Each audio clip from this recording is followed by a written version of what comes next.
Banyak makan pertama-tamanya menyibukkan hati dan badan untuk mendapatkannya.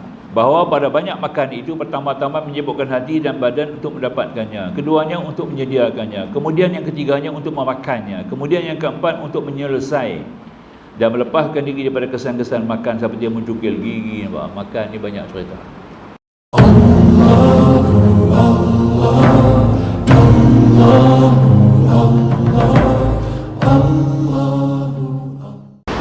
Bismillahirrahmanirrahim. Alhamdulillahirabbil alamin alladzi wafaqa man arada bihi khairan ayufaqihuhu fid din. Wassalatu wassalamu ala sayyidil anbiya wal mursalin wa ala alihi wa ashabihi wa tabi'ihim wa tabi'it tabi'in lahum bi ihsanin ila yaumiddin. Amma ba'du. Subhanaka la ilma lana illa ma 'allamtana innaka antal alimul hakim. Rabbana iftah bainana wa bain qaumina bil haqq wa anta khairul fatihin. A'udzu billahi biwajhil karim sultanil qadim minasy syaithanir rajim. Rabbi shrah li sadri wa yassir li amri wahlul 'uqdatam min lisani yafqahu qawli. Ma'asyiral hudhar. Insyaallah kita sambung muka surat 225 Kalau perenggan 2 pada atas, yang ini perkara 4. Perkara 4 masih lagi dalam bab perut. Kecelaan yang menimpa kepada perut. Bahawa pada banyak makan itu mengurangkan ibadat. Orang buat banyak makan ni mengurangkan kuantiti ibadat. Apabila sudah kurang kuantiti ibadat, terlibat dengan kualiti ibadat, turun. Ya. Kerana manusia itu apabila membanyakkan makan, nescaya berat badannya. Badan jadi berat lah. Bukan gemuk tak berat. Bila makan banyak tu dia akan berat badan lah. Berapa kilo masuk dalam perut lah. Berat badannya dan dia dikalahkan oleh kedua matanya. Mulalah bawa kepada mengantuk. Mata akan mula bawa kepada mengantuk, serta anggota-anggotanya menjadi letih lesu. Bila mata mengantuk, hal lain pun turut ikut lesu. Maka suatu pekerjaan pun tidak akan datang daripadanya. Maka tak boleh buat apa dah. Tak larat nak buat apa benda, ya. Melainkan tidur saja, seperti bangkai yang tercampak. Sesungguhnya sesungguhnya telah dikatakan orang, apabila kamu seorang yang kenyang perut, maka anggap diri kamu itu sebagai seorang yang lumpuh, dia kata, ya. Jadi makanya tadi ini, walaqad qila idza kunta badinan fa'udda nafsaka zaminan, ya. Jadi makanya kata musannif, itu di antaranya lah, ya. Sesungguhnya telah disebutkan cerita daripada Nabi Yahya alaihissalam. Ada cerita daripada Nabi Allah Yahya bahawa iblis telah muncul kepadanya dan bersamanya alat-alat menyangkut. Dia mari berjumpa dengan Nabi Yahya, bertemu dengan Nabi Yahya. Di tangan dia ada penyangkut, pengait-pengait, macam duk cakok daging tu nah. Maka berkata Yahya kepadanya, apa ini? Jawab iblis, ini ialah keinginan nafsu syahwat yang aku sangkutkan dengannya anak Adam. Maknanya kata dalam syahwat kita, syaitan mengambil tempat dalam syahwat kita. Kita ada syahwat, kita ada nafsu, kita ada hawa. Tiga-tiga rumpun ni memang sentiasa dikerumuni oleh para syaitan. Jadi antaranya syahwat lah. Syahwat tu akan bila kata sangkut di sini, makna kata syaitan akan mula menumpuk di bahagian syahwat, ya, iaitu dengan menggoda manusia itu sendiri, dengan menggoda dia supaya dia membanyakkan makan, ya. Maka kata Yahya kepadanya, adakah kamu dapati bagiku sesuatu yang boleh kamu sangkutkan ke dalam penyangkutmu itu? Nabi Yahya pun tanya, adakah dekat dia pun ada sama? Ya? Ada ke tidak menyangkut tu? Ya. Jadi katanya tidak, Nabi Yahya tidak. Ya, kerana Nabi ini akan pelihara, maksum. Rasul-rasul ni maksum lah. Dia tak dapat digoda. Maka itu ada berlaku pada satu orang. Orang ni sepanjang hayat dia, ya, dia tak pernah kenyang. Ada satu orang ni, tapi tak sebut nama lah di sini. Ada satu orang di sini dalam riwayat ni lah, Iblis Habaq kan. Dia ni semua hidup tak pernah kenyang, cuma satu hari ya. Satu malam dia kenyang. Nah. Satu malam dia kenyang tadi ini, maka dia tak lakukan sembahyang, dia tinggal sembahyang tahajud dia tinggal. Nampak tak? Pasal kenyang dia tinggal sembahyang tahajud. Jadi jawab di sinilah, tidak hanya pada satu malam sesungguhnya kamu telah kenyang, maka kami telah memberatkan kamu daripada bersolat. Nampak? Kamu di sini bukanlah Nabi Yahya, ya. Menyebut kata ada satu orang lelaki berkata, Yahya AS, tidak, aku tidak mahu kenyang lagi selepas ini buat selama-lamanya. Ya. Maka itu yang kata tadi ini, kita makan jangan sampai kenyang lah.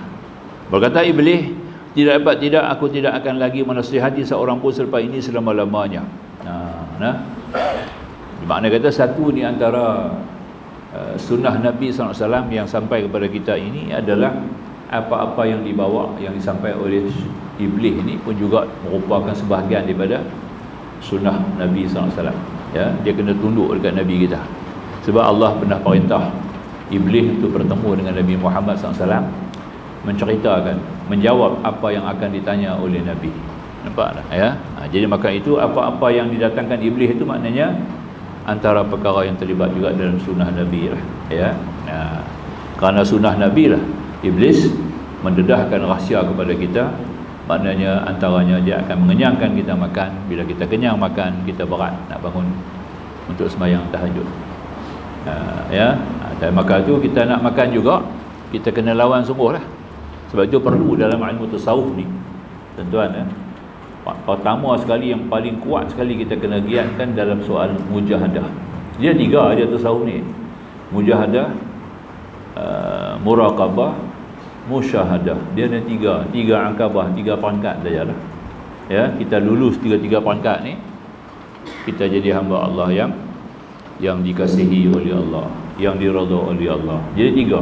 Pertama mujahadah, kedua muraqabah, yang ketiga musyahadah. Jadi sekarang ni mujahadah lah. Kita kena berjihad dengan nafsu kita, jihad dengan hawa kita, jihad dengan syaitan, jihad dengan orang kafirin. Nampak tak ya? Itu paling penting. Jadi makanya dalam soal menahan makan minum ni supaya tidak sampai mengenyangkan kita sehingga dia menghalangkan kita beribadah, sehingga dia mengganggu kita dengan ibadah, maka itu artinya kita kena berjihad. Jihad di sini artinya menahan diri kita tidak sampai, makna kita makan begitu banyak sehingga tak ada rasa langsung lapar dalam hidup kita. Dia kena rasa lapar hari-hari, pagi petang kita kena rasa lapar. Ya, kena rasa lapar, jangan rasa kenyang. Faham tu maksud saya tu? Ya, mak dia kata kenyang, dia tak rasa lapar lah. Dia duduk makan tak berhenti, macam mana nak rasa lapar? Nampak? Betul lah. Pagi, petang, siang, malam, ya. Pagi-pagi dah makan sepasai, makan pagi dah. Duduk saat ni pukul 11 kan, makan pula. Duduk saat ni tengah hari, makan pula. Duduk saat ni petang, makan pula. Duduk pula saat ni lepas maghrib, makan pula. Atau lepas isya, makan pula. Masya Allah, banyak mana tu makan, ya. Maka itu mengerti-erti bahawasanya kita tak rasa lapar. Dia kena lapar. Pagi sekali lapar, petang sekali lapar. Kena rasa 2 kali lapar. Paling kurang lah lapar tu sehari kita kena rasa 2 kali. Dalam sehari tu kena rasa lapar 2 kali. Nampak? Boleh tak? Ni sampai 1 hari tak rasa lapar ni. Ya? Duduk kenyang sampai ke malam, sampai ke tidur lena, duduk lapar. Pasal apa? Kerana makan tak berhenti. Makan tak ada had, tak ada kawalan. Ya, itu jadi masalah. Jadi bukan dengan kerana itu kita kena berjihad dalam perkara ini.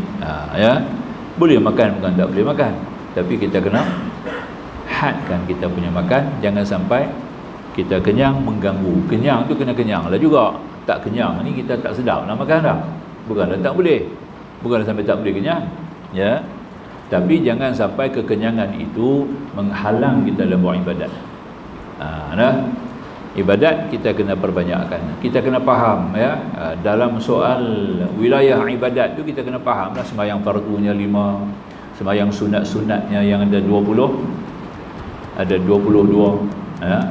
Sembahyang-sembahyang sunat yang mengiringi sembahyang qabliyah ba'diyahnya ada 22. Sembahyang-sembahyang dalam nafilah ni, nawafil ni, ya. Nawafil ni ada 19 nawafil, ya. 8 pada duha, 11 pada witir. Nampak tak? 19. Ini adalah wilayah ibadah. Jangan susut wilayah ibadah ni, jangan susut. Kenyang tak apa, tapi jangan susut wilayah ibadah ni. Nah, dia punya, ataupun bahasa baru nak faham kota ibadah tu, jangan bagi korang lah. Kota dia. Nah, kota dia yang fardu ada 5, ya. Yang qabliyah ba'diyah ni ada 22, ya. 10 muakkad, lagi 12 ghairu muakkad, 22. Kemudian nawafil dia, tambahan dia, duha ada 8, witir ada 11. Nampak tak? Dia lah. Kemudian tambah dengan mutlak dia lagi. Malam ada 8 dengan tahajud. Nampak tak? Yang tu paling penting. Hak malam tu. Hak malam tu jangan bagi hilang. Kenyang-kenyang habislah. Tapi yang 8 tu kita boleh buat. Sekurang-kurangnya kita bangun, kita dapat bangun memecahkan syahwat tidur kita, menegakkan salat sekurang-kurangnya 2 rakaat, sekadar memerah susu kambing, Nabi kata. Jangan tidak, kamu kena sembahyang juga, kamu kena bangun macam mana pun, kamu kena bangun sekadar kamu membina 2 rakaat salat, sekadar lama masa memerah susu kambing, 2 rakaat lah. Tapi dan kita mula buat 2 rakaat, kita akan dapatlah melakukan yang 2 lagi. 8 itu penting yang panjang ni. Tahajud 8. Yang lazimnya tahajud tu 8. Boleh buat banyak mana pun. Tapi itu di antara kita kata kota ibadat kita dalam sehari semalam tu. Yang tu jangan bagi cacat. Nak makan jangan nak makan. Ulama besar Sufyan Ats-Tsauri, seorang ulama mujtahid, ya. Awal daripada Al-Imam Syafi'i lagi. Seorang ulama mujtahid, Sufyan Ats-Tsauri ni, dia makan selama 2 tahun, makan banyak, makan gila-gila. Kita kata tu nah. Tu dia. Nah. Dia punya jejai sungguh, jejai orang kata. Ya. Dia makan sungguh-sungguh sampai 2 tahun. Orang tanya pasal apa, tuan tak faham kan mengaji ilmu tasawuf ni? Dalam hadis apa semua Nabi larang. Dia kata aku memang tahu makan banyak ni akan menghalang daripada berbuat ibadat, akan kurang kuantiti yang ibadat, ya. Akan cacat kita punya ibadat. Tapi aku nak lawan subuh. Aku nak lawan diri aku sendiri. Hang nak makan, aku bagi makan. Hang nak kenyang, aku bagi kenyang. Tapi tang sembahyang, tang ibadat, aku punya. Hang kena ikut aku. Nampak tak? Dia lawan subuh. Makan pun banyak, ibadat sunat pun banyak, ya. Pagi saja 200 rakaat. Pagi saja 200 rakaat sebelum zuhur. Tu dia. Nampak tak? Tak masuk sembahyang fardu lagi tahu tak? Tak masuk tahajud, tak masuk lagi sembahyang tahajud. Tu dia nah. Dengan duha apa masuklah. Pagi tu sampai lepas terbit matahari sampai zuhur, ya. 200 rakaat. Sufyan Ats-Tsauri. Makan banyak, nampak? Pagi saja 2 kali makan. Makan sungguh. Nah. Makan pun kuat, sembahyang pun kuat. Dia berjaya. Dia berjaya menundukkan nafsu dia sendiri. Walaupun nafsu tu dijamu makan dengan begitu banyak, tapi dia tetap dengan pendirian dia, kota ibadat aku kena cukup, dah bahkan lebih lagi. Nampak?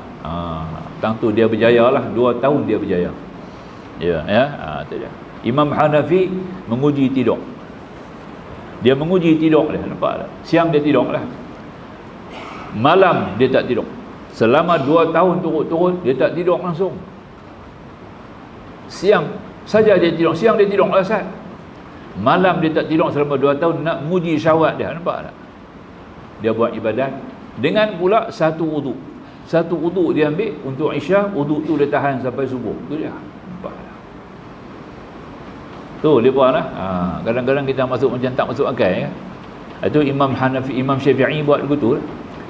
Tapi depa ada makanlah ramuan-ramuan ubat-ubat ni, daun-daun ni untuk bagi tahan tidur, nampak tak? Ya. Bagi tak batal ayat sembahyang. Macam Imam Syafi'i dia makan daun alfafa.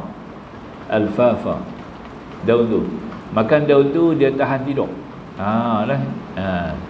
Anti sleeping. Dia jadi anti sleeping, tak tidur. Tapi panas. Bila tak cukup tidur, sel-sel kita akan mula bekerja panas, bekerja banyak, menyebabkan panas. Bila kita panas jadi kita jadi sembelit. Nampak tak? Jadi sembelit. Nampak tak? Bila sembelit nak buang air besar susah. Nampak tak? Duk teran mai teran bi jadi bawasir. Tu dia. Nampak tak? Maka tu Imam Syafi'i kena bawasir. Nampak tak? Tu pasal nak berjaga malam. Nak berjaga malam dia terpaksa nak tahan mata. Macam mana nak buat? Makan daun alfafa. Alfafa ada dalam An-Naba. Surah An-Naba ada ayat tu kan. Ya. Wa jannatil alfafa, dalam tu ada sebut. Makanya kata tadi ni dia pun ambil daun tu dia makan, maka dia tahan mata. Bila tahan mata, badan panas. Kenapa badan panas? Dia punya sel-sel tak cuti, bekerja, tak berhenti. Nampak? Sebab tu kalau orang tidur, janggut apa cepat panjang, kuku pun cepat tumbuh. Nampak? Kuku kita, rambut kita akan cepat tumbuh. Ya? Berbanding dengan orang yang tidur, lambat tumbuh. Bila kita tidur, sel kita berehat. Nampak tak? Tak bekerja. Bila kita tak tidur, sel kita bekerja. Rambut kita cepat panjang, janggut misai pun cepat panjang, bulu ketiak cepat panjang, bulu hari-hari cepat panjang, kuku-kuku semua cepat panjang. Jadi sel duk bekerja tak berhenti. Lama-lama sel tu sendiri akan mati. Nampak? Dia tak tahan. Dia akan boleh kerja lama-lama. Kita beban dia. Pakai itu Allah jadikan kita tidur. Itu satu perkara yang kita kena ambil faham. Baik. Ya. Ya, baik.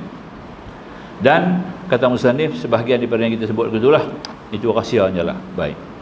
Kemudian kata musannif lagi. Dalam perkataan Sufyan Ats-Tsauri, ya, betul ya? Betul ya? Baik, sambung lagi dia kata tadi. Kisah ini tidak berlaku pada seorang yang tidak kenyang dalam seumur hidupnya kecuali satu malam sahaja. Maka bagaimana orang yang tidak lapar sepanjang umurnya walaupun semalam sahaja kemudian dia berhasrat hendak beribadat. Ini kisah tentang berlaku pada seorang yang tidak kenyang seumur hidup kecuali satu malam dia kenyang. Kenyang satu malam tu juga menjadi fitnah baginya kerana dia tertinggal sembahyang tahajud. Tertinggal sembahyang tahajud.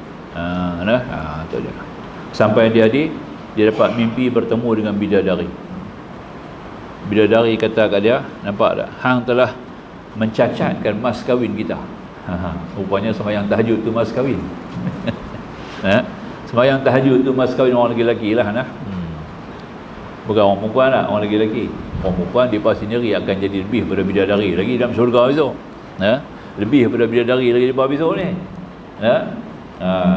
Jadi makanya sembahyang tahajud ni antara mas kahwin kita. Jadi kata bidadari kepada ni hamba Allah ni, hang telah mencacatkan mas kahwin kita, nampak tak? Kerana meninggal sembahyang tahajud satu malam. Nampak? Tu cerita dah. Baik. Baik, sambung. Telah berkata Sufyan Ats-Tsauri, ya. Ya. Okey. Baik. Telah berkata Sufyan Ats-Tsauri, ibadat itu merupakan satu pekerjaan. Kedainya ada berkhalwat dan alat perkakasnya ialah lapang. Dia kata tadi ini, begitu kata Sufyan Ats-Tsauri yang menyebut tadi ini, ya. Al-ibadatu hirfatun. Hirfatun ni makna kata kedai. Kedai, ya, kedai. Ya. Wa hanu tuhal khalwatu wa alatuhal muja'ah. Ya. Jadi maknanya kita kena faham betul lah.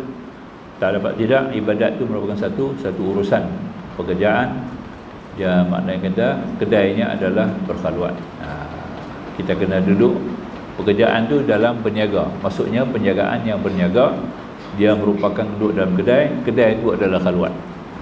Jadi kita kena khalwat dan alat kakaknya adalah lapak. Segala benda-benda dalam kedai itu sendiri adalah lapak, contoh dia. Jadi makanya kita kenalah berlapar.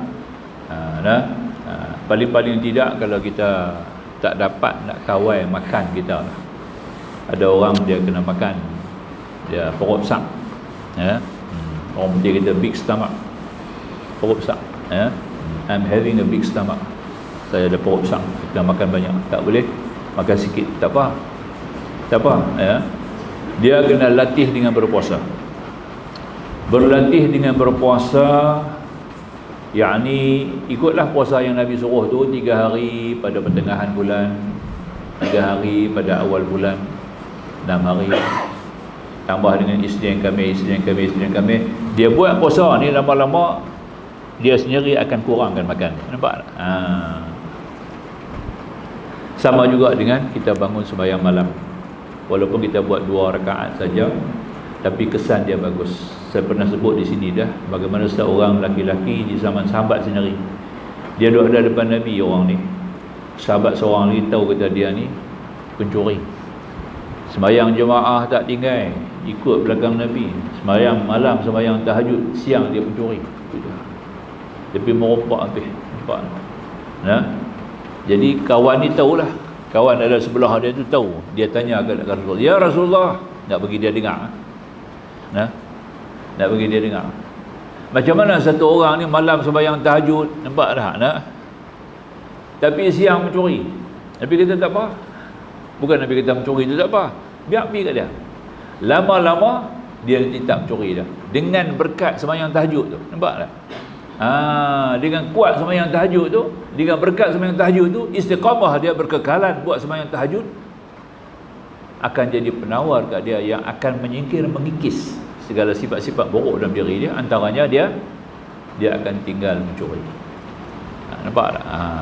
Orang buat maksiat sembahyang, tak apa, sembahyang. Jangan kata hang sembahyang sia-sia, tahu hang duk buat kerja-kerja tak elok. Jangan kata dulu tu. Tak betul. Satu orang sembahyang, dia juga duk buat kerja tak elok, kan? Gaduh dengan orang, mengumpan orang, ya. Menghina orang, macam-macam, mengumpat macam-macam lah. Antara angkar buruk dia buat tadi ni. Kita jangan fikir tadi hang ni sembahyang sia-sia tau, hang nak bekerja tak elok. Dah, makna kata sembahyang tu belum kukuh lagi pada diri dia. Kerana sembahyang itu boleh mencegah, nampak?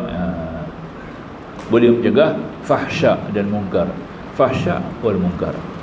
Lama kelamaan sembahyang terus juga kita cuba perbaikilah sembahyang tu. Mungkin ada mana-mana kurang sembahyang tu, dia tak cukup kuat untuk nak menolak segala macam keburukan. Nampak tak? Nak melawan segala keburukan, dia cukup kuat, tak cukup kuat sembahyang tu. Kita kena periksa baliklah, ya. Sembahyang ni kita kena periksa daripada 4 sudut lah. Sembahyang ni kita kena periksa pada 4 sudut. Muhasabah sembahyang 4 sudut, tuan-tuan. Saya tak pernah abang hari ni pun nak abang. Tak pernah cerita. Hari ni terlintas ilham Tuhan suruh abang. Nampak tak, ya? Pertama sekali kita kena pelihara sembahyang itu daripada sudut waktunya. Yang tu kena jaga dulu. Jaga waktu solat. Itu nombor 1 sekali. Paling mustahak. Sembahyang lintang bukan lagi, tapi tentang waktu dia jaga. Waktu dia jaga sungguh. Masuk waktu buat, tak tangguh. Jangan tangguh. Yang tu kena tabiat, tu kena ada nombor 1. Nombor 2, kerangka solat itu sendiri. Nampak tak? Zahir kaifiyatus solah. Nampak tak? Kaifiyatus solah, yakni kaifiyat, kaedah, cara melaksanakan solat, kerangka solat. Kerangka solat ni tuan-tuan fahamlah. Mestilah dengan rukun dia, sunat hayat dia, sunat abaat dia, soal makruh dalam dia, kita kena singkirkan, jangan ada makruh dalam solat tu. Kemudian diperindah dengan solat, dengan sunat hayat dia, sunat abaat dia. Nampak tak? Kita pelihara daripada batal dia. Itu nombor 2. Nombor 3, dipelihara dia punya ruh dia sendiri. Ruh salat ini adalah soal dalaman khusyuk. Soal dalaman khusyuk. Makna kata dalam jiwa kita ni, hati nubari kita ni, kita kena hiaskan beberapa sifat-sifat yang terpuji. Kena pula dengan ilmu tasawuf. Tak ada ilmu tasawuf tak dapat nombor 3 ni. Kena ada ilmu tasawuf. Sebab kita nak hiasi jiwa kita dengan sifat-sifat yang terpuji. Hiasan sifat-sifat inilah yang sangat kuat membantu kita untuk khusyuk. Sebab dialah menjadi sebagai kita kata tadi penghubung yang paling penting, ya, dengan Sidratul Muntaha. Jadi maknanya dalaman itu yang ketiga. Dan yang keempat, tentang hakikat solat itu sendiri. Hakikat solat itu sendiri. Maknanya kita mengenal, ya, bahawasanya kita berdiri sembahyang depan Allah ini semata-mata untuk menzahirkan kita punya hajat kepada Allah, untuk kita meluahkan isi hati kita dan sebarang bentuk hajat dan keinginan kita yang kita tak dapat sebut, yang tak dapat kita sebut dengan lidah. Hajat tuan-tuan mana boleh sebut dengan lidah? Boleh nak sebut banyak? Tak boleh, ya? Banyak hajat kita lah. 24 jam kita berhajat kepada Allah. Antumul fuqara'u ilallah, kamu semua berhajat kepada Allah. Fakir dah tentu. Sebab itu kita nak sebut tak boleh, nak tulis tak boleh, ya? Kita nak minta pun tak boleh, terlalu banyak sangat hajat. Gaya nak minta ini mai pula yang tu, gaya nak minta teringat yang tu, macam-macam hajat, betul tak? Ya? Betul. Jadi maknanya hakikat solat itu atau menzahirkan hajat kita kepada Allah, dan dengan satu pegangan yang hanya boleh mengkabulkan hajat kita hanya Allah. Yang hanya boleh memberikan segala apa juga kita hajat hanya Allah Subhanahu wa taala. Itu masuk dalam tauhid qasdi wal iradah, bab tauhid tu. Ini sembahyang kita. Sembahyang kena tengok pada 4 sudut tu lah. Kalau 4 sudut ni kita boleh faham dengan baik dan kita hayati dengan baik, sembahyang kita tu cantik lah. Dia boleh jadi kekuatan, dia boleh halang daripada segala bentuk kemungkaran dan fahsya. Tapi kalau tak sampai 4 sudut ni, dia tak boleh halang lagi, dia masih lemah, tak kuat. Sebab tu terus sembahyang dan tambah kualiti dia, tambah dia punya kualiti. Tu nah, kuantiti 5 saja tak lebih dah. 5 saja tak lebih dah. Kalau yang fardu tu kemah kita buat, yang sunat tu jadi elok. Yang fardu tu kalau elok kita buat, yang sunat tu akan ikut elok lah. Jadi tidak ada kekurangan pada kita tadi. Maka itu yang kita nak fikirkan sebagai pegangan kita. Itu kita kena tambah sikit tuan-tuan, supaya kita nampak baik. Kemudian kata lagi, bahawa pada banyak makan itu menghilangkan kemanisan beribadat. Nampak? Dan telah berkata Abu Bakar As-Siddiq radhiyallahu ta'ala anhu, Abu Bakar As-Siddiq, yang kata tadi ini, yang kata tadi ini yang disebut dalam satu pernyataan oleh beliau, tidak aku makan kenyang semenjak aku memeluk agama Islam. Nampak tak? Supaya aku mendapat kemanisan beribadat kepada Tuhanku, dan tidak aku puas minum semenjak aku menjadi Islam kerana kerinduan untuk berjumpa Tuhanku. Dia nampak tak? Ini Abu Bakar As-Siddiq. Sejak dia Islam, nampak tak? Tidak aku makan kenyang. Tak, dia makan kenyang sepanjang-panjang hayat dia.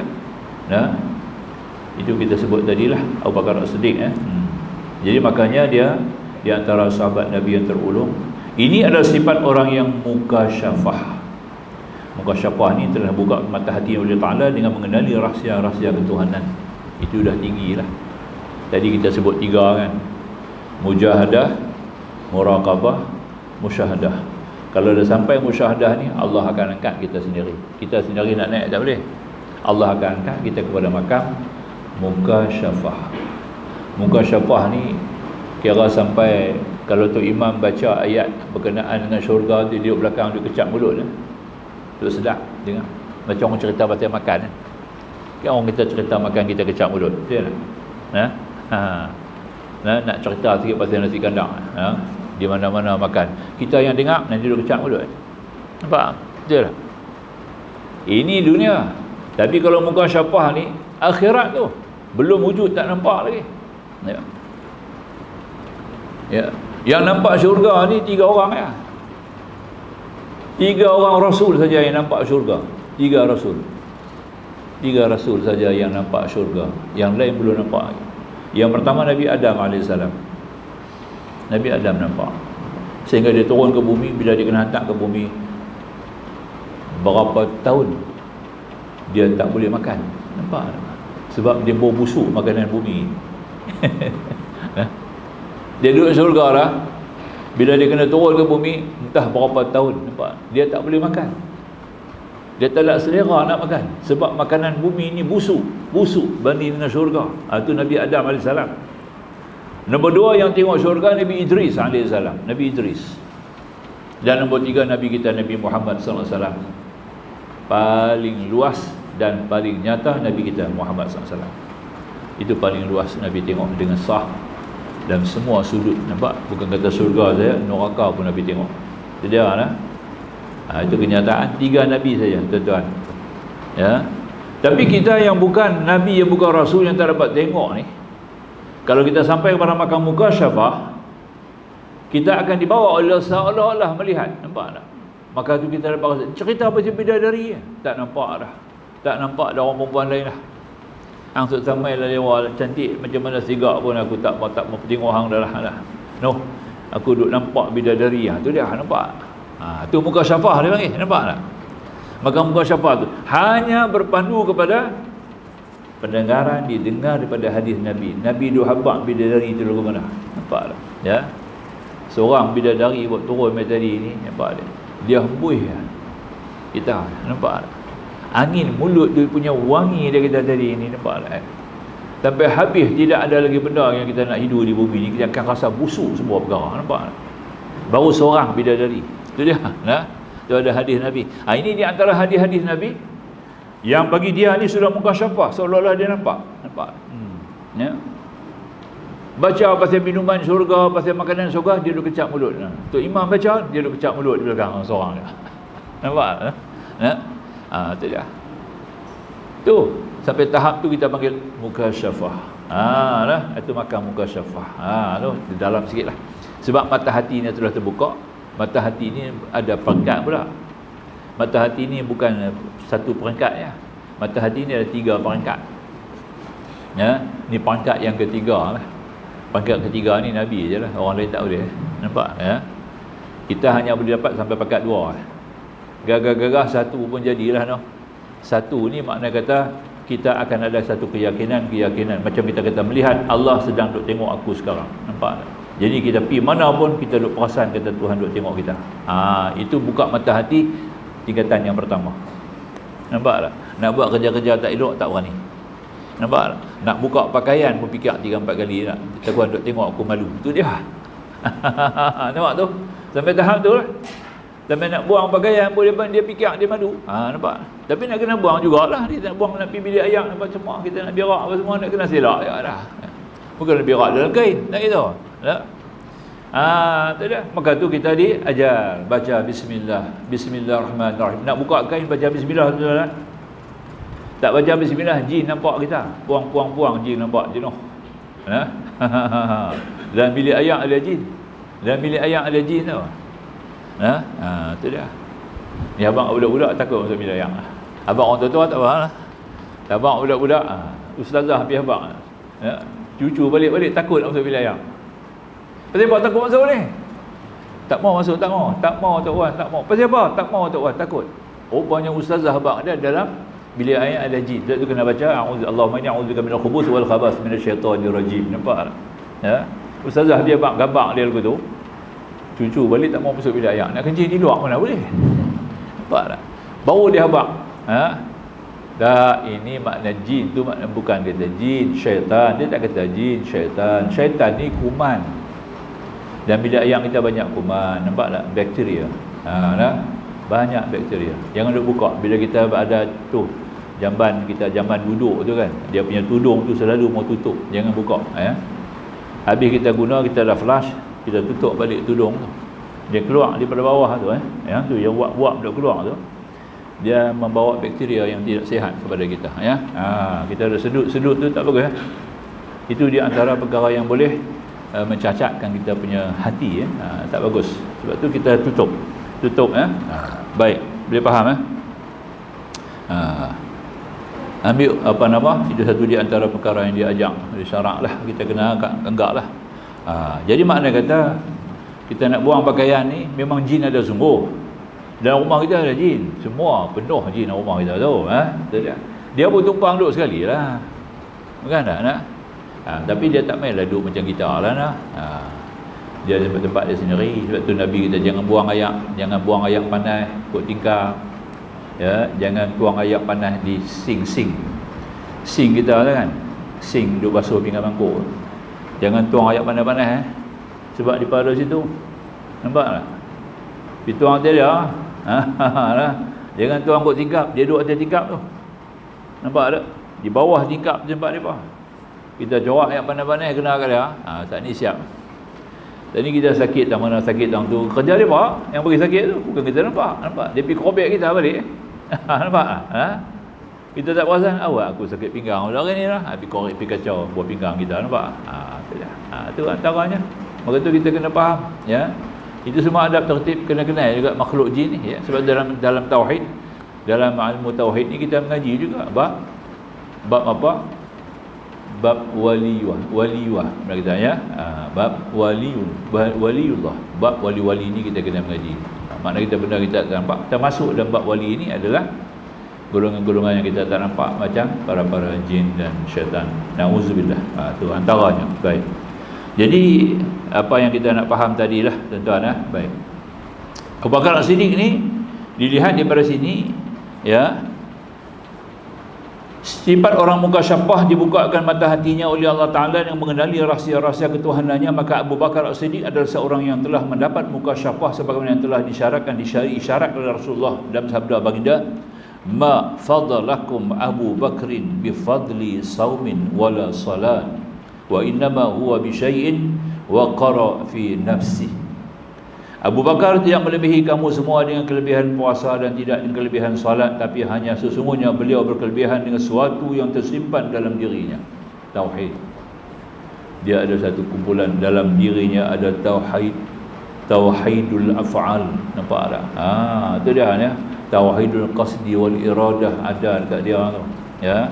Tauhidul asma', tauhidul sifat, tauhidul zat ada dalam diri Abu Bakar As-Siddiq. Nampak tak? Dia dapat kuasai ilmu ma'rifah tu dengan padat. Nampak tak?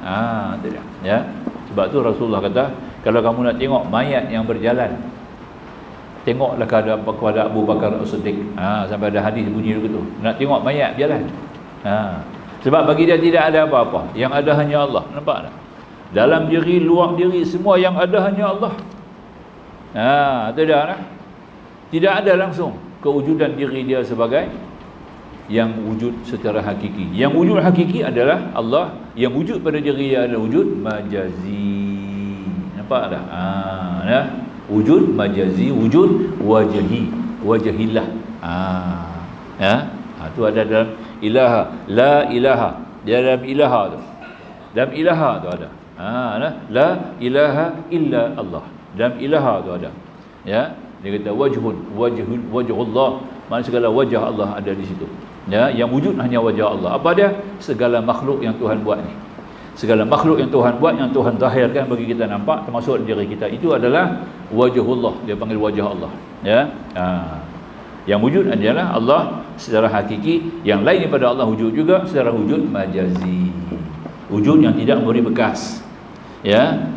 Wujud tidak memberi bekas, sahlah. Bila tidak memberi bekas, kita tidak ada kuasa apa-apa. Kita lemah, kita dhaif. Ya. Apatah lagi kedudukan kita, makam kita hina. Benda kena jadi ini hina. Ya. Tidak. Jadi mak kata dapat tidak, kita kena sampai ke situ. Abu Bakar As-Siddiq dia dapat kuasai semua tauhid. Kita pun kena mengajilah supaya untuk mencapai tauhid ini, tuan-tuan. Ya, tauhidul zat, tauhidul sifat, tauhidul af'al, tauhidul asma'. Kumpul empat-empat ni jadi rububiyah ada kat kita. Jadi tidak asing pula daripada rububiyah itu wujud pula uluhiyah. Daripadanya wujud uluhiyah. Apa uluhiyah di sini? Tauhidul tasyri'. Kita mentauhidkan undang-undang Allah sebagai undang-undang yang janti, yang jitu. Janti lagi jitu. Boleh pakai lain daripadanya hanya sebagai hukum adat, tanpa mengenyampingkan hukum Allah secara lebih hakiki. Nampak tak? semua hukum. Macam kita kata hukum sebat, ya, sebat tetap 100 rotan, tak boleh turun 6, tak boleh turun 3. Mesti kena 100. Kalau orang tu dia kata di rotan, dia kata sampai 60, lepas 60 tu dia mati, kena sambung lagi 40 walaupun dia dah mati. Nampak? Tu dia tahap tu. Tak boleh berhenti. Dia katalah mata pukul sampai 60 dia mati. Kita berhenti tak boleh. Dia kena jalan lagi 40 bagi cukup 100. Nampak? Tu dia. Inilah perkara yang dia kata tadi ni berlaku kepada anak Sayyidina Umar sendiri. Anak Sayyidina Umar sendiri berlaku perkara ni. Bapa dia rotan dia sendiri sampai 60 rotan mati. Bapa dia sambung sampai 100. Dia Abu Samah, nama anak dia Abu Samah, abang kepada Abdullah bin Umar, Abu Samah bin Umar. Itu dia, ya. Jadi maknanya gelaran Abu Samah lah nama dia. Jadi baik. Jadi makanya kata tadi ni, itu di antara yang kata tauhid yang kena ada. Pertama tauhid tasyri', kedua tauhid qasdi wal iradah, yang ketiga tauhid ibadah. Tujuh macam ni unsur-unsur tauhid ini mesti padat dalam diri kita. Mesti padat. Nampak tak? Jadi ini ada kepada Abu Bakar As-Siddiq. Tujuh ni ada dekat dia. Nampak tak? Itu yang kita istimewa. Kita tak dapat tujuh. Hukum-hukum Allah tak jalan dengan betul. Mana nak cukup? Ya. Minta lagi, duk minta kepada orang, tak minta kepada Allah langsung. Duk bergantung kepada orang juga. Nampak tak? Itu dia. Ya. Dia semua kepada Allah. Dia tidak bergantung kepada makhluk langsung. Ini Abu Bakar As-Siddiq. Sebab tu dikatakan bila mayat, nak tengok mayat berjalan, tengoklah Abu Bakar As-Siddiq. Kerana dia seolah-olah mayat tapi bergerak berjalan. Yang berjalan tu adalah kerja-kerja Allah, perbuatan Allah. Nampak tak? Nikmat Allah, bukan dia. Faham? Jadi dia tu seolah-olah mayat yang berjalan. Kerana semua peribadinya, diri dia, jiwa raga dia dipegang langsung oleh Allah. Maka tu dia Siddiq. Dia boleh benarkan apa saja. Nabi kata apa pun dia benar. Nampak tak? Tak ada benda nak fikir betul ke tak ada. Nampak tak? Cuma nak betul pun, nak betul orang yang bawa maklumat. Macam Abu Jahal main habaq kat dia. Wahai wahai Abdullah, nama dia Abdullah bin Abu Quhafah, di bawah ada tulis. Tengok nota 79, tuan-tuan boleh baca di bawah nota tu lah, ya. Nama dia Abdullah bin Abu Quhafah Osman bin Amr, nama dia betul.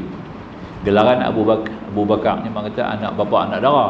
Anak dia anak dara Nabi menikah, maka tu panggil bapa anak dara Abu Bakar. Nampak tak? Siddiq tu pasal dia membenarkan Nabi. Semua perkara dia benarkan Nabi. Cuma satu ketika Abu Jahal mari habaq dekat dia, ya Abu Abdullah, ni sahabat kamu ni baru kata dia baru pergi di mana? Dia pergi ke Baitul Maqdis, kemudian dia naik langit, sekarang dia turun mai. Nampak tak? Dia ada di Kaabah sekarang. Nampak tak? Ni kawan kamu bawa satu berita baru pula dah, Muhammad lah. Dia tak percaya ke Abu Jahal. Dia tanya Abu Jahal, nanti kita tanya. Nampak tak? Jom pergi jumpa. Ya Rasulullah. Nampak tak? Ni nampak tak? Amru ni kata, dia tak kata Abu Jahal, dia tak panggil Abu Jahal ke dia. Nampak tak? Gelaran je. Dia tak panggil Abu Jahal, tak panggil. Sahabat-sahabat Nabi pun tak panggil Abu Jahal ke dia. Gelaran ya, dipanggil Abu Jahal tu. Ya. Apakah benar, wahai Amru, Abu Bakar As-Siddiq kata, ya Rasulullah, Amru beritahu dengan hamba, tuan hamba telah ke Baitul Maqdis dan naik ke langit, sekarang suruh turun dan sampai ke balik. Apakah benar? Nabi kata ya. Tu dia. Kalau ya, aku percayalah. Pasal hang kata aku tak percaya. Nabi kata aku percaya. Jangan kata lebih jauh daripada itu pun aku percaya. Tu dia. Tu Abu Bakar Siddiq. Malam tu lah, sejak pada saat tu diberi gelaran Abu Bakar Siddiq. Malam tu lah. Sebelum tu tak pakai gelaran lagi. Gelaran tu As-Siddiq tu pada malam tu juga, malam Isra, Isra Mi'raj, dia dapat gelaran tu. Itu dia antara kelebihan yang datang kepada dia lah. Baik. Dan sambung lagi lah. Dan telah berkata Ad-Darani, rasa beribadat yang paling manis ialah apabila perutku kempis melekat dengan belakangku. Ini kata seorang lagi Ad-Darani ni, seorang ulama sufi. Dia rasa beribadat yang paling manis, dia kata, bila perut aku kempih, melekat dengan belakangku. Perut kosong, tak ada isi, kosong. Yang keenam ya, bahawa pada banyak makan akan terdedah kepada bahaya jatuh terjerumus dalam syubhah dan haram, kerana rezeki yang halal itu tidak datang kepada anda melainkan sekadar untuk menjadi makanan. Sungguhnya kami telah meriwayatkan hadis daripada Nabi bahawasanya baginda bersabda, innal halala la ya'tika illa quwwatan wal harama ya'tika juzafan, kata Nabi. Sesungguhnya rezeki yang halal itu tidak datang kepada kamu melainkan sedikit sekadar untuk menjadi makanan, dan yang haram itu datang kepada kamu bertimbun-timbun banyaknya. Nampak? Ya. Yang masuk perut kita, yang kita boleh makan, yang Tuhan bagi itu, yang tu sajalah yang boleh kita terima sebagai yang halal bagi kamu. Sebab kita teliti nak makan. Waktu kita nak makan, kita akan pilih. Betul tak? Tapi kita nak beli makanan tu, duit tu kita tak dapat pilih. Betul tak? Macam duit kaki tangan kerajaan ni. Pejabat awam punya gaji sekarang ni dibayar gaji oleh kerajaan daripada sumber kumpulan wang bersatu, dia panggil, mengikut perlembagaan kita. Kumpulan wang bersatu, daripada kumpulan wang itulah, dana kumpulan wang itulah disalurkan kepada pejabat awam sebagai gaji kita. Betul tak? Ya. Betul dia. Kuasanya kumpulan wang bersatu itu dipanggil bersatu. Maknanya masuk semua unsur-unsur pendapatan yang masuk kepada kerajaan masuk dalam kumpulan wang. Ya. Segala lesen apa yang tak kenal semua masuk ke situ lah. Ya. Apa-apa yang kerajaan keluar lesen, dia kena bayar cukai. Semua masuk dalam kumpulan wang tu. Ya, kita tak dapat nak baca, betul tak? Yang mana sikit, yang mana banyak, yang mana duit lesen babi mana, ya, lesen ternak babi, kedai-kedai judi, kena bayar tu. Yang dapat permit lesen, kasino-kasino tu kena bayar teks apa semua tu, masuk kumpulan wang tu. Yang tu bayar gaji kat kita. Nampak? Jadi yang ulama kena ambil pakai lah. Pasal ulama pun dapat gaji tu, yang duk kerja dengan mereka. Nampak?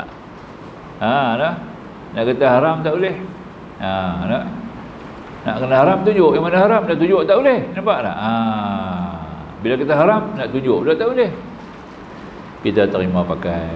Jadi maka tu, kalau kita nak kira hukum, sekupang tak boleh pakai kita. Nampak tak?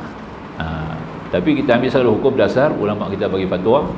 Oleh kerana kita tak dapat nak bezakan dan tak dapat nak tunjuk, ya, lagipun dia merupakan sebagai sumber kewangan yang diperlukan, maka tak dapat tidak. Jadilah harus kita guna. Nampak? Dia tak kata halal, dia kata harus diguna pakai. Nampak? Itulah. Boleh faham jadi kita harus tu, kita kena faham lah. Jadi bila kita nak beli makan, kita tentu akan beli nak makan duit tu kan. Kita beli makan pakai duit tu. Nampak tak? Cuma kita dapat sah tentang makanan tu ya kita beli. Makanan ni halal, makanan ni halal, makanan. Takat tu ya kita dapat halal yang masuk. Duit kita tu belum tentu. Nampak tak? Tapi kita berdasarkan pada hukum harus lah. Hukum harus tadi ni, maka kita taklah jadi bimbang, kita boleh guna pakai. Itu dia lah. Pergi Mekah buat kerja haji apa semua lah ya. Itulah. Buat umrah ya. Beli pakaian-pakaian nak sembahyang, beli telekung nak sembahyang ya. Duit-duit tu lah kita guna. Tak gitu ya. Dan kita sarah pula anak bini kita, keluarga kita. Ini yang kata tadi, maksud kata hadis ni ya, yang kata tadi ni, sesungguhnya rezeki yang halal itu tidak datang kepada kamu melainkan sedikit sekadar untuk jadi makanan. Nampak tak? Yang haram tu datang kepada kamu bertimbun-timbun banyaknya, kamu tak tahu banyak mana ada tu. Tapi kita sambutlah dengan hati yang lapang ya. Itu dia. Itu. Dulu orang tanya dekat Allahyarham Datuk Asri Asri muda, Presiden PAS dulu. Asal dia bagi ceramah di Dewan Said Putra di USM. Saya pergi ikut lah, dengar dia punya ceramah tu, kita ikut lah. Nah, dalam ceramah tu dia ada buka soalan ya. Jadi orang tanya ke dia lah, macam mana Datuk ni kita punya gaji awam ni mari daripada sumber ini macam mana? Dia kata kalau nak kira hukum sekupang tak boleh pakai lah. Nampak? Tapi berdasarkan kepada keadaan umum, kita tak dapat nak tunjuk, tak dapat nak beza, tak dapat nak agih, tak dapat nak asingkan, maka kita ambil semua je secara halal. Nampak tak? Sebab dia pindah masuk ke satu tabung, kena pindah masuk, bila dia keluar salon balik dia halal. Macam duit apa ni, kita kata macam duit haram lah, macam mana contohnya faedah bank itu memang haram lah. Faedah bank, bunyi faedah tu tak boleh keuntungan lain. Kalau kita ambil secara Islam, sistem Islam ni, kaedah perbankan Islam, dia ambil secara, dia tak ambil segala faedah, dia kata keuntungan. Nampak tak? Jadi dia agih kita di atas keuntungan bank. Jadi keuntungan tu, dia peniaga duit tu ada untung, duit untung tu dia bagi sikit kita lah. Yang tu kita tak boleh minta lah berapa had dia. Yang orang boleh tentu lah untung dia banyak mana dia nak bagi, sebab dia yang buat peniaga, kita tolong melabur saja. Itu sistem mudharabah dia bagi sama-sama terima lah, dia punya berat, dia punya untung, dia punya rugi, mudharabah sama-sama terima, kan? Tapi kalau secara macamnya, kalau dalam bank komersial ni dia kira sebagai faedah, interest, bank interest. Yang tu tak boleh. Jadi kita terima juga, tak terima bank tak boleh bagi ke orang lain, bank kita punya, dia kena bagi kita je. Interest nak buat apa sekarang ni? Kita salurkan kepada Baitul Mal. Bila kita salur kepada Baitul Mal, maka dia keluar daripada kita kata daripada kolam Baitul Mal tu jadi halal, jadi harus. Nampak? Kita masuk semua Baitul Mal. Duit Baitul Mal tu banyak zakat, betul tak? Duit Baitul Mal tu bayar segala guru-guru elang sagu hati, guru-guru Quran apa semualah. Tu dia. Duit tu mari daripada Baitul Mal. Masuk Baitul Mal tu duit apa? Bukan semua duit halal, kan? Duit haram. Nampak tak? Tapi dia masuk dalam kolam Baitul Mal dulu. Jadi kolam tu ada filter. Dia kena keluar pada kolam tu, dia halal, dia harus. Tapi kalau sebelum masuk kolam tak boleh pakai. Sekarang kita nak bersihkan balik duit faedah tu, masuk Baitul Mal. Dia akan selalu pada orang ramai. Jadi atas kaedah itulah kita pakai sekarang ni, walaupun duit gaji itu datang daripada sumber-sumber yang tidak bersih, namun apabila dia sudah dimasuk dalam kumpulan wang bersatu, dia keluar sebagai perbelanjaan yang diberi oleh kerajaan sebagai upah dan sebagainya, maka dia jadi harus. Itu hukum dia lah, wallahu a'lam. Itu nak dia faham sikit lah. Baik, sambung. Yang kedua, bahawasanya banyak makan pertama-tamanya menyibukkan hati dan badan untuk mendapatkannya. Bahawa pada banyak makan itu pertama-tama menyibukkan hati dan badan untuk mendapatkannya, keduanya untuk menyediakannya, kemudian yang ketiganya untuk memakannya, kemudian yang keempat untuk menyelesai dan melepaskan diri daripada kesan-kesan makan seperti mencukil gigi. Makan ni banyak cerita, bila terlibat dengan kerja makan ni, banyak perkara yang terlibat, banyak protokol dia. Bila banyak makan, pertama sekali kita nak kena cari je. Jadi kita nak makan, cari kedai makan, betul tak? Pasti nak makan, kena sibuk cari kedai makan, kadang-kadang dekat, kadang-kadang 10 km nak pergi makan nasi kandang, sangkut berotok tunggu bas. Ni berlaku sungguh kat sahabat saya mati lah. Habis sembahyang subuh dia hilang, dia pun hilang, rupanya tunggu bas. Saya pun nak keluar pergi satu tempat ni, lepas pencen ni lah, masa duduk kerja tak ada lah, masa lepas pencen ni keluar, tengok duduk tunggu tempat bas. Kita kena bagilah lift dekat dia, nak bagi tumpang. Mana habis? Tua pada saya lagi lah, Pak Ji lah. Mana habis Pak Ji? Dia kata nak pergi kena nasi kandang, Ustaz nak pergi, jom. Nampak? Mana nak pergi ni? Abang nak segala tempat, kira-kira 10 km. Tanjung tu, JT daripada Bayan Baru nak pergi JT. Nampak? Saya pun nak pergi JT lah juga, kan? Saya ada lembaga hasil lah gitu, ada ceramah di lembaga hasil, turun bagi lift kat dia, lepas tunggu bas, hujung naik kereta. Maknanya sebelum ni memang dia tunggu bas. Pas saya nak makan, berapa masa kita buang masa. Kalau masa tu kita zikir, Kan bagus. Baca Quran banyak dapat. Tapi tak, ya. Ini satu kerugian. Contoh, bahawa pada banyak makan itu pertama-tamanya menyibukkan hati dan badan untuk mendapatkannya. Keduanya untuk menyediakannya. Nak siap makan pula. Pipi kena beratok pula. 786 beratok. 786 beratok. Ada kedai nasi kandang. Dia beratok pula. Allah. Tak beratok je 15 minit. Kadang ya. Kadang lebih. Ya. Itu dia. Kena pula cari tempat parking kereta pula lah. Ya. Tu kan. Din maju apa kan nak makan tu. Ya. Pergi cari park kereta tak kena. Saat ni kaunser ambil cakap. Dah nak kemerayang saman pula dah, nampak dah beratok sebab saya parking kereta tak kena tempat, kena bayar saman pula RM30.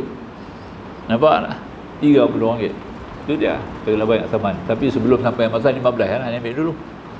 Dah lepas had dia, sebulan kan begitu baru RM30. RM15 banyak tu. Ya. Boleh makan sepinggan sekenak lagi.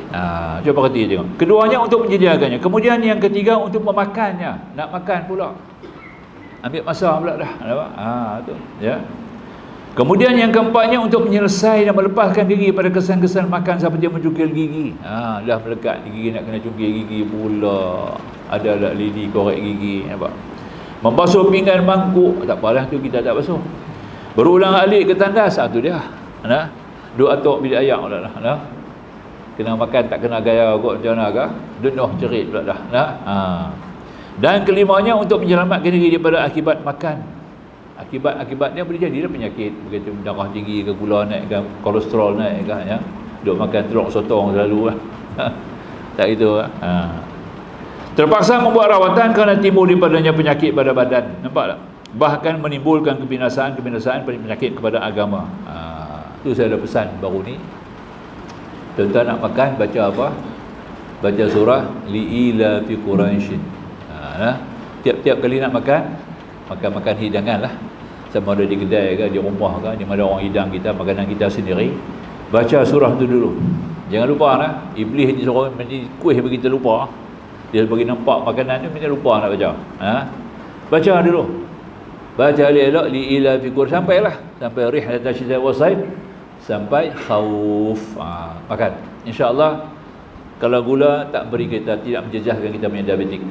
Kalau orang tua diabetik tak jejas gula. Saat ni pergi cek tengok. Lepas makan tu pergi cek tengok diabetik kita tak naik. Ya. Gula tak naik. Nah. Kau nak makan skrim ke, nak makan apa ke, ya. Bacalah. Kalau ada lemak apakah usul lemak tadi tak naik, kita punya kolesterol tak naik, ya. Dia potong.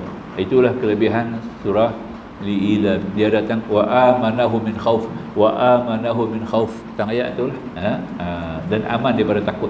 Nampak tak? Takut kena gastrik, takut kena diabetik, takut kena high pressure. Nampak tak? Takut. Kita baca Li'ila fi Quraisyin. Bila nak makan, di mana-mana pun tuan-tuan jadilah senjata tu, ya. Baca itu. Ya. Bismillahirrahmanirrahim itu kita nak berubat. Nampak tak? Kalau kita sakit, kita nak berubat, bolehlah kita guna Bismillahirrahmanirrahim, Bismillahirrahmanirrahim, Bismillahirrahmanirrahim, Bismillahirrahmanirrahim samawati wal ard, Bismillahirrahmanirrahim la yadur ma'asmi syai'un fil ardi wala fis sama. Wa huwa samiul alim. Tapi kalau nak makan saja, Bismillahirrahmanirrahim la yadur ma'asmi syai'un fil ardi wala fis sama, di belakang tu ubah ya hayyu ya qayyum. Ikut apa yang dibaca oleh Khalid ibn Walid. Khalid baca macam tu. Ketika nak minum racun, dia suruh minum racun, dia baca yang tu. Dia tak kata samiul alim. Ya hayyu ya qayyum. Ini mana-mana pun tuan nak makan, ila bi Quraisyin, ambil yang ni. Bismillahirrahmanirrahim la yadur ma'asmihi syai'un fil ardi wala fis sama, ya hayyu ya qayyum. Makanlah insya-Allah. Itu dia lah makan, ya. Jadi insya-Allah kita peliharalah nanti, ya. Tak naik lah gula kita, tak naik, kita punya kolesterol pun tak bertambah, kita punya pressure pun tak naik, insya-Allah. Tapi makan patut-patutlah, jangan lebih pula. Jangan lebih. Yang penting jangan lebih, sebab lebih itu haram. Lebih itu haram lah. Haram ma'aradi, bukan haram zati, haram ma'aradi. Dia baru timbul ya haram. Mula duk halal, mula harus halal, kemudian jadi haram. Nampak tak? Pasal lebih makan sampai tak ada ruang nak belahak. Itu dia. Tak ada ruang nak belahak lagi. Hak ruang angin pun dia buh. Kita perut 1/3 kena kosong, dia untuk angin. 1/3 perut kita ni dia kena kosong untuk angin. Nampak tak? Satu untuk makanan, satu untuk ayak. Kemudian 1/3 suku lagi kena kosong, dia untuk angin. Dia kena bagi kosong 1/3 tu. Nampak tak? Kalau tak bagi kosong 1/3 tadi ni, dia tak boleh nak digest kita punya makanan ya. Maknanya kita akan jadi masalah, akan timbul masalah. Sebab tu syarat tak bagi makan. Syarat nak makan bukan pasal makanan, pasal kesihatan kita tu. Allah haramkan benda tu pasal kebaikan untuk kita. Nampak tak? Bukan nak tahan selera kita ya? Kerana kebaikan kita. Dia buat kita, dia tahulah tang mana cacat, tang mana boleh, tang mana lemah, tang mana kita nak betul apa yang patut kita buat. Ini kita kena faham ya. Itu artinya. Jadi maka musannif kata tadi ini, ingatlah ya. Dan apatah dari ini menimbulkan penyakit-penyakit tadi. Maka kerana timbul daripada penyakit daripada badan, bahkan menimbulkan kebinasaan dan penyakit-penyakit kepada agama, kerana anggota badan menjadi lemah dan malas beribadat. Sesungguhnya Nabi SAW telah bersabda, pintu segala penyakit ialah bertindih-tindih makan, yakni banyak makan yang menyebabkan makanan tidak dapat dicernakan dengan baik oleh organ penghadaman dan akhirnya menyebabkan penyakit. Dan punca segala ubat ialah tidak bertindih-tindih makan, yang berlapar dan berbantang. Lapar dan pantang itulah ubat perut. Pantang dan dia kata tadi berlapar. Dua tu adalah ubat perut. Penawar perut lah kita kata. Kita boleh maintain dua perkara tu dah cukup dah. Sentiasa berlapar. Nak makan tunggu sampai lapar. Tunggu rasa lapar baru makan. Baru ada nikmat rasa sedap. Nampak tak? Si sedap tak mana? Sedap tak lapar. Nampak tak? Kalau tak lapar, semua pakai tak sedap. Nampak tak? Ya, yang sedap pun kadang-kadang tak sedap. Kalau makan selalu tak sedap dah. Kemarin makan sedap, bagi juga hari ni tak sedap dah lah. Pasal sama, nampak tak? Dia nak lain pula. Tapi kalau lapar, nampak tak? Hampai nyok tu pun sedap. Ya? Nasi garam tu pun sedap ya. Tu dah. Ayam tu pun sedap dah. Kalau lapar ya. Tapi kalau dah kenyang ni susah. Kenyang dekat sekali ya. Tu nah. Saya bawa jemaah haji ketika kita balik ke Madinah, habis kita buat kerja haji, kita pindah ke Madinah ya. Kita duduk di satu hotel hotel apa nama satu hotel, lupa nama, Green Palace nama hotel tu. Sekarang dah tak ada kot. Di Madinah hotel Green Palace. Kita duduk hotel tu lah ya. Masa di Mekah tu tak berapa nak sedap nak makan. Bila main-main Madinah tu, dia dapat Green Palace tu, makan punya sedap ya, dengan susun aneka macam burger. Terus semua buat tangan kat saya dulu tu. Nampak? Tengok saya lalu ya. Macam kita salah seorang daripada orang package ya, pengusaha package. Hari kedua tak nak cari lah. Hari ketiga bertanya apa? Roti canai tak ada ke lah? Roti canai, gulai bawai mana ada? Green Palace tak buat benda tu. Nampak lah? Tak buat. Makanan dia banyak, makanan dia biasa ni, makanan hotel western food ni. Nasi pun nasi berani begitu je lah. Nak balik kepada asal tu, dia nak nasi biasa, nasi putih, nampak tak? Gulai apa? Gulai ikan bawai, nampak tak ya? Jenuh. Saya kata macam tu, apa kena belanja sendiri lah. Aku boleh bawa pergi makan. Nampak tak? Suku jemaah keluar. Jadi kat 30 orang keluar ikut saya pergi makan. Pergi makan di luar. Pergi cari kedai yang boleh, yang ada jual ikan bawai. Masuk tengok penuh orang Pulau Pinang. Yang betul tu nak. Orang Pulau Pinang tu cari benda-benda ni lah. Tidak. Dia panggil Makkah Hotel. Nama dia Makkah Hotel, bukan hotel. Restoran makan. Nama restoran tu Makkah Hotel. Sampai sekarang ada. Kalau jangan pergi Madinah, pergi tanya Makkah Hotel. Ada jual gulai-gulai kita lah. Gulai ikan bawai, apa sebilang, apa. Nasi putih kita apa semua kan. Rasa kita lah. Dia pelayan punya kita. Dia beritahu Ada tak lupa ada Green Palace tak mau dah. Tengok kita. Sebenarnya makanan sedap-sedap. tapi takat sehari lah. Hari kedua, walaupun dia berkata tak sedap lah, pasal dah makan sama, nak yang lain pula. Nampak tak? Sampailah kena balik kepada asal. Nampak tak? Makan nasi dengan gulai balik. Nampak tak? Dua mata. Bubuh pula berapa dom sikit lah. Allah. Terangkat lah. Tu dia. Sampai hari ni ada jemaah jumpa saya, Ustaz, best lah. Paling best sekali tu dia. Tu dia. Dia tak habaq kedai palas tu best. Dia habaq kedai tu. Nampak tak? Sampai sekarang dia jumpa jemaah tu lagi. Duduk dekat rumah ya. Duduk belakang rumah. Belakang rumah kita. Duduk belakang saya. Duduk sembahyang subuh pagi-pagi. Dengan saya sekali. Duduk jumpa selalu, dia kata lah. Ni dah habaq kata lah. Tempat tu best Ustaz. Tu dah. Ini kita nak habaq macam tu lah. Jadi maknanya apa je? Tapi kalau kita lapar ni tuan-tuan, hang buat main makanan yang sama pun sedap. Nampak tak? Bila lapar ni hang buat makanan yang sama, yang serupa, duk sedap tu lah. Inilah nikmat lapar. Tuhan bagi lapar tu. Macam kita puasa. Nampak kita puasa? Nampak? Tu petrol lepas tu hang nampak petrol tu terlihat kecap mulut lah. Nampak lagu ayat apa? Ayat 5. Bibur minyak kan? Stesen minyak tu. Nampak ayat petrol duduk lari kan? Kod pipe tu nampak. Dia kecap mulut kan? Macam ayat 5. Ayat 10 nampak. Tu dah. Tu dia. Pasal apa? Pasal lapar. Kalau dah kenyang tak nampak langsung. Nampak tak? Tu dia. Itulah nikmat Tuhan bagi lapar ni tuan-tuan pasal tu. Ya, dia bagi kita rasa nikmat tu sebulan. Sebulan Ramadan Allah bagi rasa nikmat tu. Nikmat lapar. Nampak tak? Kita kena faham kelebihan Ramadan. Dan pantanglah. Kita kena pantanglah. Yang ni tak boleh, yang tu tak boleh.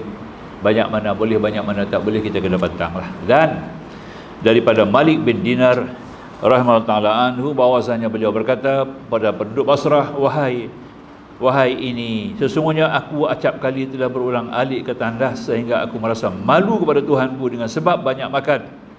Maka aku mengharapkan semoga Allah menjadikan rezekiku sedikit sahaja hanya berada di dalam batu yang aku akan menghisapnya sehingga aku mati di akhir hayatku. Nampak tak? Ini seorang daripada ulama tabi'in yang hebat. Malik bin Dinar ni hebat ya. Memang hebat lah. Dia kata bahawasanya dia tak katalah dia tu berak, cuma dia kata memang malulah kalau duk ulang alik pinjamban ni, betul makan duk pinjamban ulang alik ni memang malulah.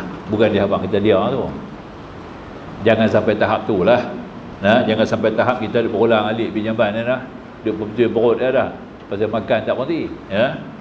Maka itu dia kata tadi ini, maka aku mengharapkan semoga Allah menjadikan rezekiku sedikit saja hanya berada di dalam batu yang aku akan menghisap sehingga aku mati di akhir hayatku. Seperti mana dalam batu ni nisbah dia macam rezeki yang Tuhan bagi kepada ulat. Ulat duduk dalam batu. Nampak tak? Maknanya sekadar rezeki sikit cukup-cukuplah, pada-pada ajalah supaya aku dapat makan sikit sebanyak sampai aku hayat dekat tu sudah. Tak payah duk fikir cari banyak-banyak, makan banyak-banyak, menyebabkan aku kena berulang balik ke tandas, duk kira duk ukur jamban yalah, maka tentulah tidak berikan apa-apa kebaikan manfaat kepada akhirat.